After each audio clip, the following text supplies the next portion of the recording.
Hi, Oluchi here. I'm going to title this one Huge Deals in Hospitals and Facilities. There are certain events that hospitals and facilities make diligent effort to prevent. So they put in a huge amount of resources by way of effort and rules, let me put it that way, to make sure that they prevent these things from happening. And what I'm referring to here right now is revolving around harm or injury to patient. So the reason why they do this, there are three main reasons why they do this. The first reason is that any injury or harm that happens to the patient within the hospital premises will result to a bad review for the hospitals, which they don't want.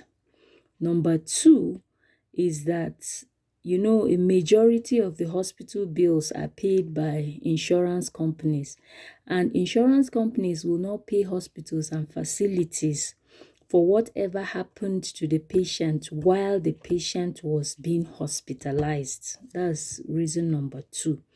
Then reason number three is they are afraid of huge and expensive lawsuits. So you see, they have reason to prevent all this from happening. Now, what are the main things I'm talking about here? I'm talking about falls, a patient falling in the hospital.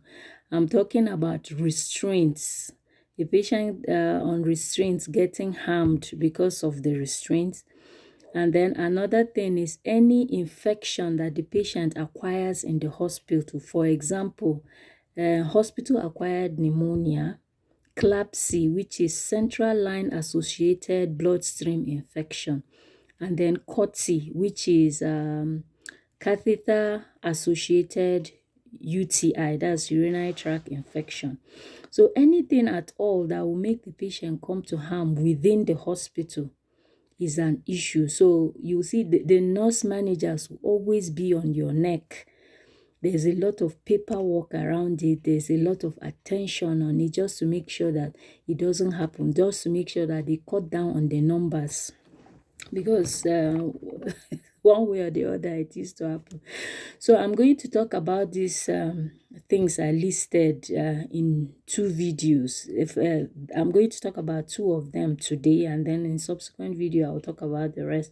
I'm going to talk about falls, and then I'm going to talk about restraints. Now, patients fall in the hospital, maybe because of the medication they get or because of their health condition. Maybe they have some kind of abnormality with their brain or their mentation. So it results to falls sometimes. Then another thing is that patients are put on restraints when they pose a significant harm to themselves or others. For example, if the patients are pulling on their tubes, pulling on any hospital device that helps to sustain their life, that is a reason to put them on restraint. Another thing, if the patients are swinging on staff, maybe hitting staff, kicking staff and all that, that's a reason to put them on restraint. But this should be done within a strict protocol. The restraints, I'm mixing it up, but let me talk about it like that. The restraints should have an order. There should be an order for the restraints, and these orders are usually short-lived. They are not continuous, so you have to keep renewing it.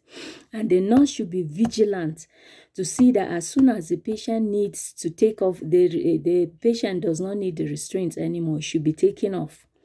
Then another thing is that ensure that you take off the restraints from time to time so that it doesn't cut off blood supply or injure the patient in any way. So all these things are documented.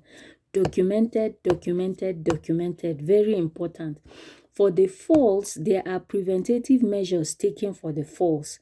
This could come in form of bed alarms, they could be tag alarms, different kinds of alarms attached to the patient so that when they make any move to come off the bed, it goes off and the nurse or CNE comes in there to prevent that from happening. Another thing is they use is mats on the floor. Different measures are used to prevent all those things from happening. So you, the nurse, make sure that you are on top of the situation, making sure that these things do not happen, and make sure you document. Thanks for listening. The next video, I'll talk about the rest of the events. Thanks for listening. Make sure to like, share, subscribe, and follow for more. Comment. Let's make it interesting. Thank you.